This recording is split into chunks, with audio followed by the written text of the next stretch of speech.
It was August 31st, 1888. Police Constable John Neil discovered the body of Mary Ann Nichols lying in Bucks Row, Whitechapel, at approximately 3:40 a.m. Her throat had been cut. Within days, another body was found. On September 8th, Annie Chapman, 47, was discovered in the backyard of 29 Hanbury Street with similar injuries. By November 9th, 5 women were dead in London's East End, all killed within a 3-month period in a 1-mile radius. The Metropolitan Police mobilized immediately, assigning dozens of detectives to the case and conducting over 2,000 interviews, but the killer was never identified. The Whitechapel murders began on August 31st, 1888, when Mary Ann Nichols, 43, was found dead in Bucks Row with her throat cut and abdominal mutilations. On September 8th, Annie Chapman, 47, was discovered in the backyard of 29 Hanbury Street with identical injuries. Elizabeth Stride, 44, and Catherine Eddowes, 46, were both killed on September 30th in separate locations less than 1 mile apart. On November 9th, Mary Jane Kelly, 25, was murdered in her room at 13 Miller's Court. All 5 women worked as prostitutes in Whitechapel and Spitalfields, areas of extreme poverty in London's East End. The killer attacked late at night or early morning within a roughly 1-mile radius. The murder method was consistent. Each victim's throat was severed, and most showed extensive abdominal mutilations performed after death. The precision of these mutilations led investigators to suspect the killer had anatomical knowledge, possibly medical training or experience as a butcher. The attacks occurred in locations where discovery was possible, yet no witnesses saw the murders themselves. Several people reported hearing brief cries or disturbances, but none investigated immediately. The Metropolitan Police assigned Detective Inspector Frederick Eberline to lead the investigation. His team conducted over 2,000 interviews with residents, business owners, and known criminals in the area. The investigation generated more than 300 written statements and examined at least 80 serious suspects. Police received hundreds of letters claiming to be from the killer. Most were hoaxes, but 2 letters, the Dear Boss letter received September 27th and the From Hell letter received October 16th, contained details that suggested possible authenticity, though this was never confirmed. Multiple witnesses reported seeing women who later became victims in the company of a man shortly before their death. Descriptions varied, but generally depicted a man between 25 and 35 years old, approximately 5 feet 7 inches tall, wearing a dark coat. George Hutchinson, who knew Mary Jane Kelly, provided the most detailed description after seeing her with a man hours before her death. He described a well-dressed man with a dark complexion carrying a small parcel, but police could not locate anyone matching this description. Investigators focused on several suspects. Montague John Druitt, a barrister whose body was found in the Thames on December 31st, 1888, was considered a strong possibility by senior officials. His death coincided with the end of the murders, and private notes suggested some investigators believed he was responsible. However, no physical evidence linked him to any crime scene, and his family denied any connection to Whitechapel. Aaron Kosminski, a Polish immigrant living in Whitechapel, was identified by a witness who refused to testify because Kosminski was Jewish. Police placed Kosminski under surveillance, documenting his presence in the area during the murder timeline. He was committed to Colney Hatch Lunatic Asylum in 1891, where he remained until his death in 1919. No evidence connected him to the victims. Francis Tumblety, an American doctor arrested in London in November 1888 for unrelated offenses, fled to the United States before he could be questioned about the murders. Scotland Yard sent detectives to New York to investigate him, but they found no evidence. At least a dozen other men were seriously investigated, including butchers, sailors, and local residents. None could be linked to the crimes. After Mary Jane Kelly's murder on November 9, 1888, No more victims with the same signature were discovered. The sudden cessation led to several theories. Some investigators believed the killer had died, possibly by suicide like Druitt. Others theorized he had been institutionalized for mental illness unrelated to the murders, or had emigrated. A few suggested the killer might have been a sailor who left England after the final murder, which would explain both the cessation and the failure to locate him. The investigation remained active for several years after the final murder. Scotland Yard maintained detectives on the case through 1892, following new leads and re-interviewing suspects when information emerged. However, as years passed without new victims or breakthroughs, resources allocated to the case decreased.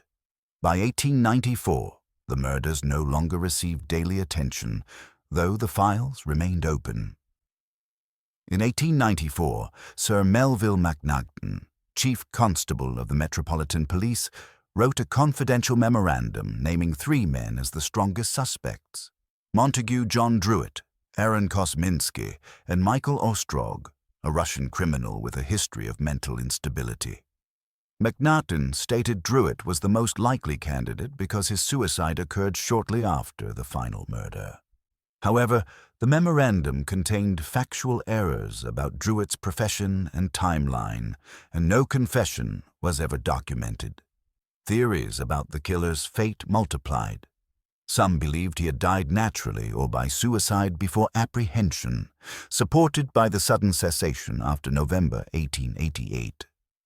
Others theorized he had been committed to an asylum for unrelated reasons or had emigrated to continental Europe or the United States.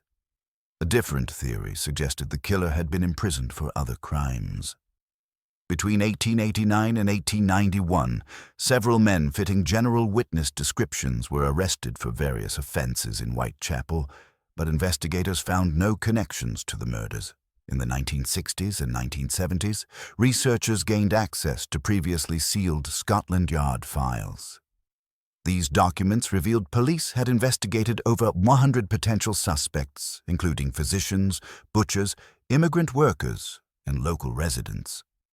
Several suspects had been placed under surveillance for weeks or months, but none exhibited behavior warranting arrest.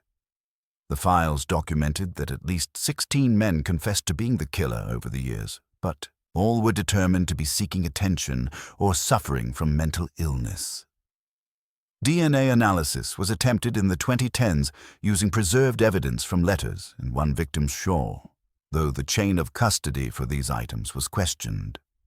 One analysis claimed to identify Kosminski based on mitochondrial DNA, but other geneticists disputed the methodology, noting the DNA sequence matched thousands of people living in London at the time. The results were not considered definitive. The case was never officially closed. It remains in Scotland Yard's files as an unsolved murder investigation, though no active detective work has been conducted since the early 20th century.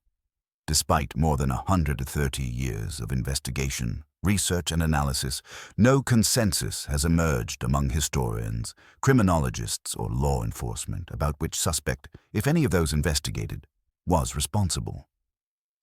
On July 29, 1976, Donna Loria, 18, and Jody Valenti, 19, sat talking in a parked car outside Loria's apartment building in the Pelham Bay area of the Bronx just after 1 a.m.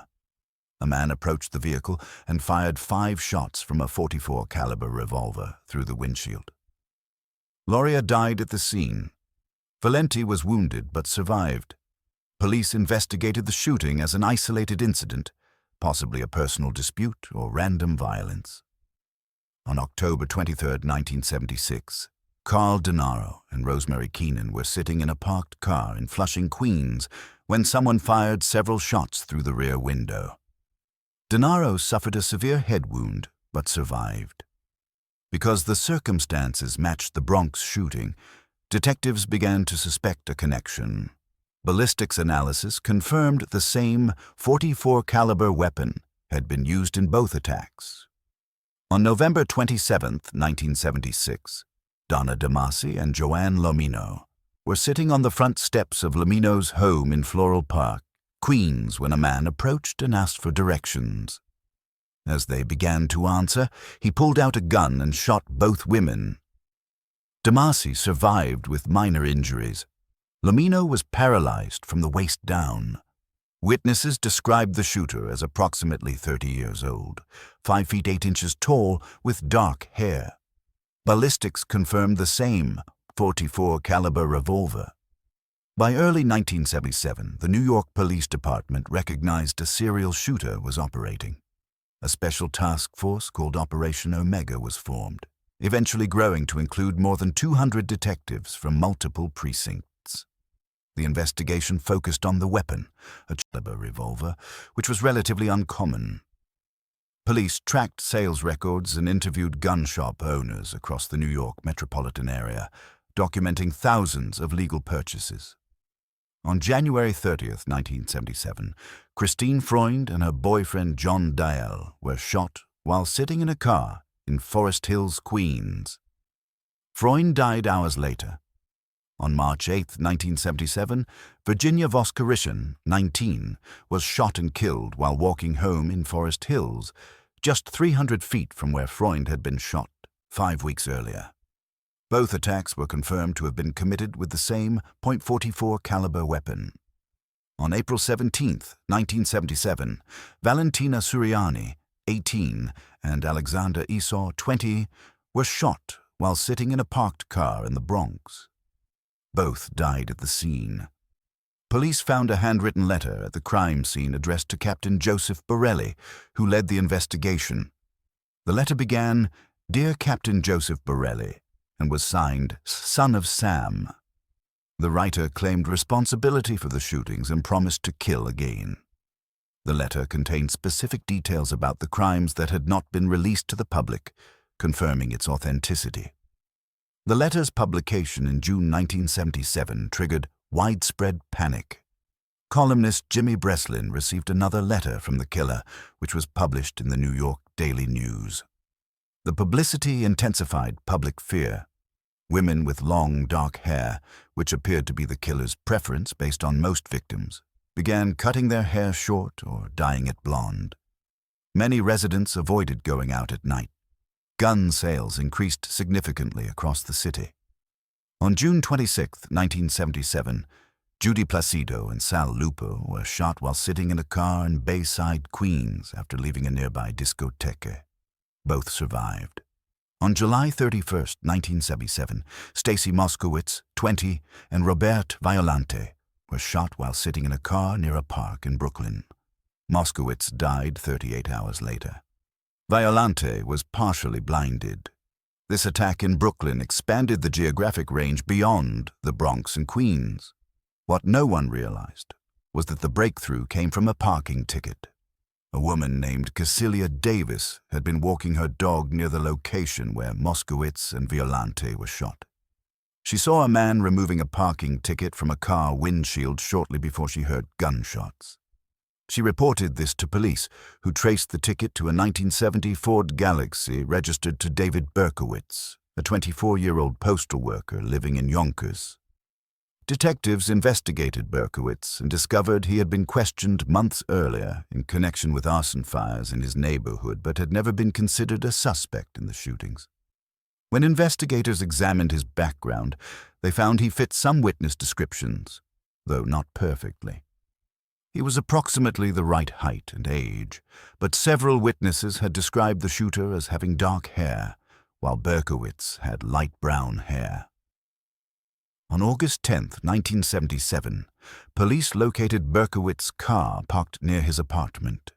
Inside the vehicle, they found a .44 caliber Bulldog revolver and a letter addressed to the task force. Officers arrested Berkowitz as he approached his car that evening. Upon arrest, he reportedly said he was glad to be caught. During interrogation, he confessed to all of the Son of Sam shootings and provided details that matched the crime scenes. However, questions emerged immediately. Several witnesses who had seen the shooter described him differently than Berkowitz appeared. Two separate, Composite sketches had been created based on witness descriptions and neither closely resembled Berkowitz. At the scene where Moskowitz was killed, multiple witnesses described a man with long dark hair, while Berkowitz had short, curly, light brown hair. Some witnesses insisted the man they saw was not the person who had been arrested. Ballistics confirmed the weapon found in Berkowitz's car was the same gun used in all of the Son of Sam shootings.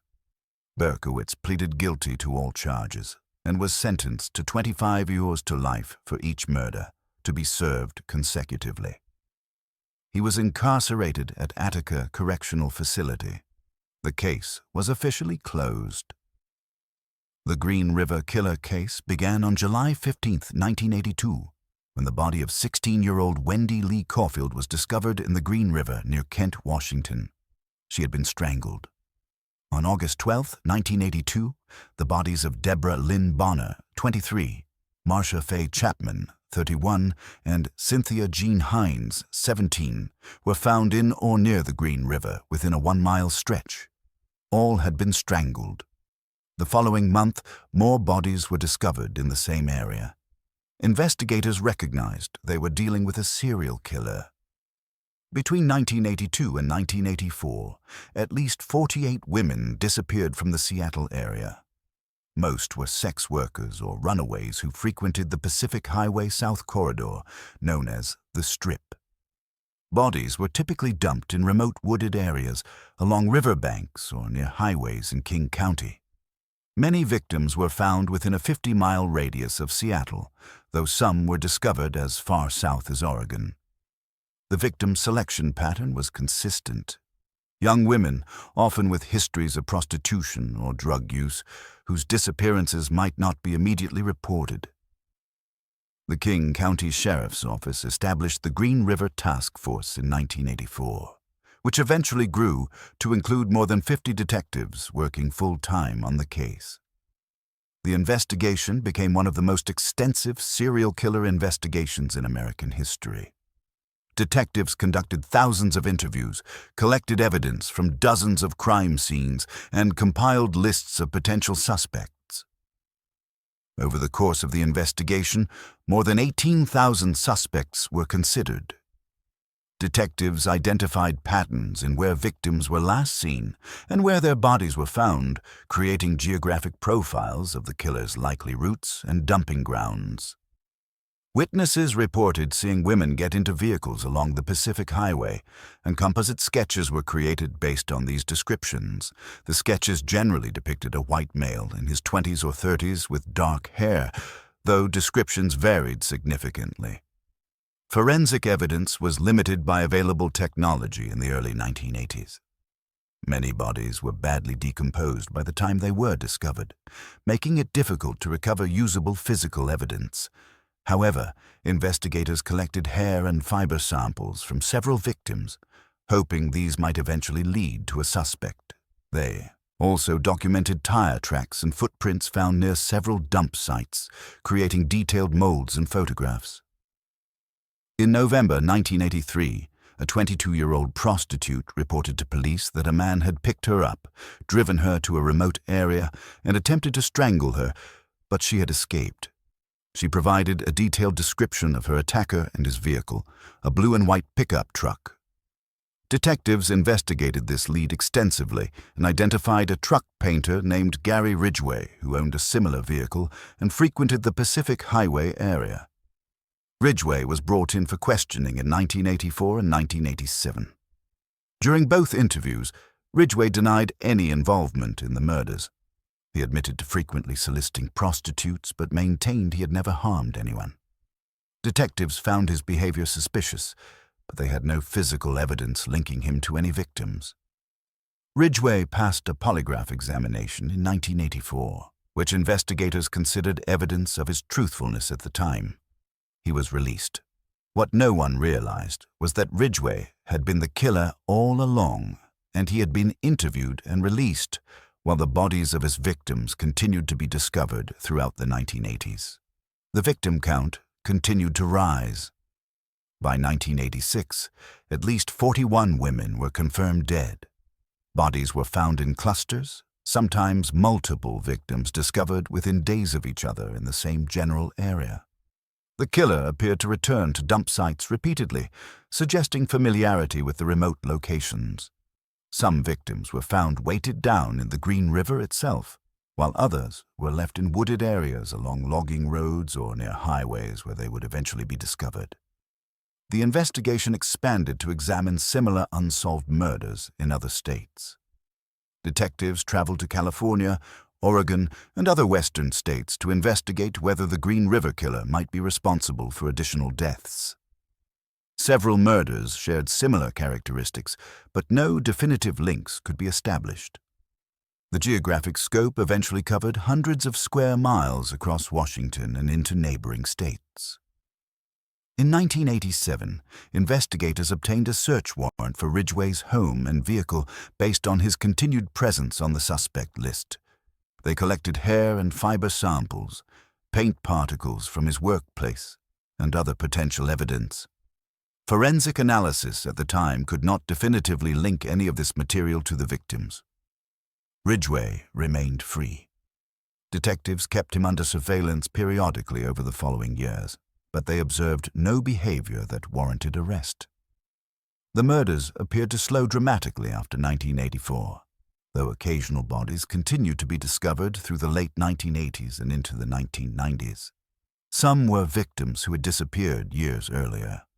The last confirmed victim attributed to the Green River killer disappeared in 1998, though her body was not discovered until 2003.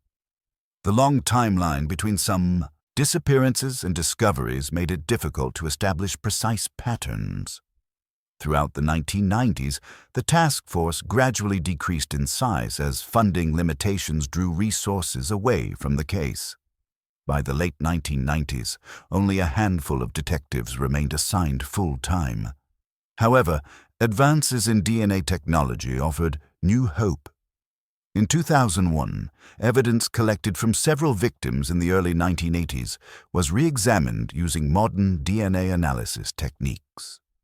Microscopic traces of DNA were successfully extracted from samples preserved for nearly 2 decades. The DNA profile was compared against samples collected from suspects over the years, including samples taken from Gary Ridgway's home in 1987.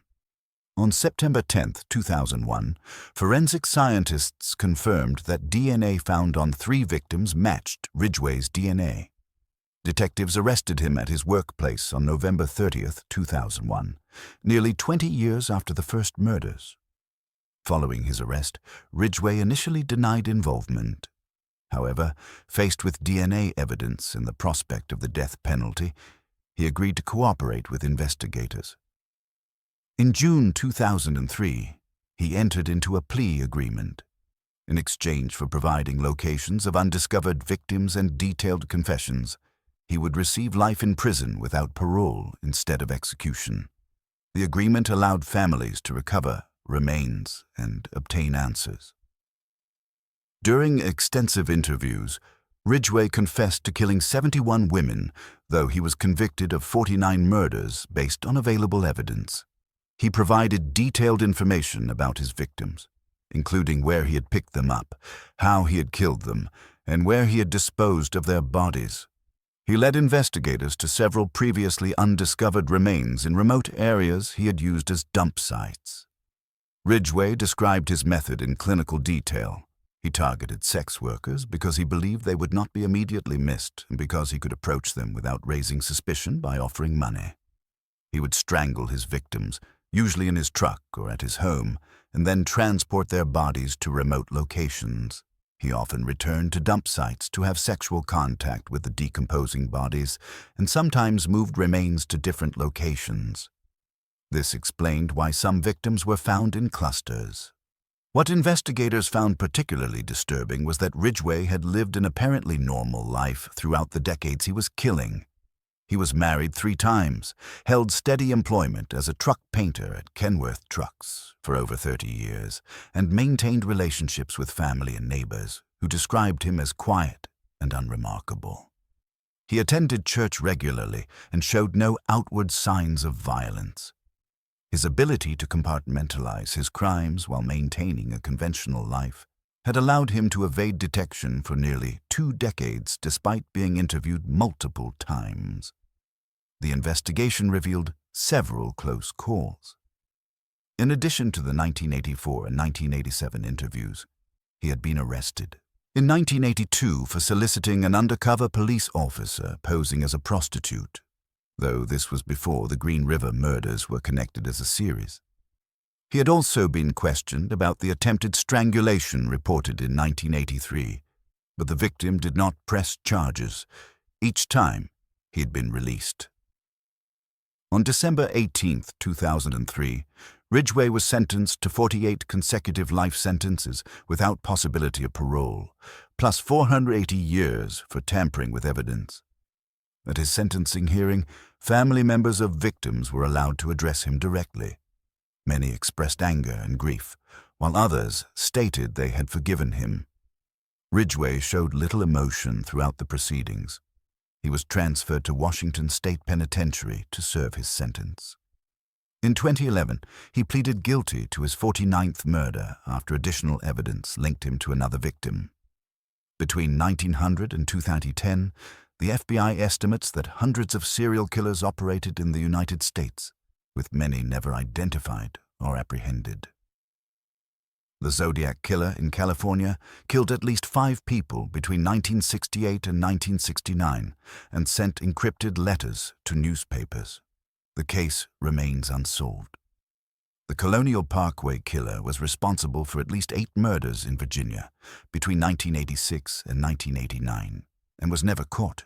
The Long Island serial killer dumped at least 10 bodies along Ocean Parkway between 1996 and 2010 and remains unidentified. The reasons serial killers evade capture vary.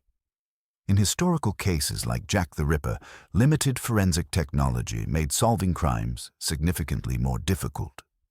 Fingerprint analysis was not widely used until the early 20th century. DNA analysis was not available until the 1980s. Jurisdictional issues complicated investigations when killers operated across city, county, or state lines. Coordination between agencies was often poor or non-existent. Victim selection played a significant role in many unsolved cases. Killers who targeted marginalized populations, such as sex workers, runaways, or homeless individuals, often benefited from delayed reporting and reduced investigative resources. These victims' disappearances might not be immediately noticed or reported, giving killers extended time to continue operating. This pattern was evident in the Green River case, where many victims were not reported missing for weeks or months. Some serial killers stopped killing or died before they could be identified. The sudden cessation of murders often led investigators to theorize the killer had been imprisoned for other crimes, died, or moved away. Without additional victims or evidence, these cases went cold. In other instances, killers were caught for unrelated crimes and served prison sentences without ever being connected to their murders, only identified years later through DNA evidence or deathbed confessions. Today, the FBI's Violent Criminal Apprehension Program, known as VICAP, maintains a database of violent crimes that allows investigators across jurisdictions to identify potential patterns. The Combined DNA Index System, or CODIS, contains DNA profiles from crime scenes and convicted offenders, enabling matches that would have been impossible in earlier eras. Despite these advances, cases remain unsolved. The estimated number of active serial killers operating in the United States at any given time ranges from 25 to 50, according to FBI profilers. Families of victims in unsolved cases continue to seek answers. Organizations like the National Center for Missing and Exploited Children and various state-level cold case units work to keep investigations active. Annual reviews of evidence using new forensic techniques occasionally produce breakthroughs, as occurred in the Green River case. However, many cases remain in file cabinets, evidence stored but inactive. As of 2023, the Jack the Ripper murders remain officially unsolved. David Berkowitz remains incarcerated. Gary Ridgway is serving 49 consecutive life sentences at Washington State Penitentiary.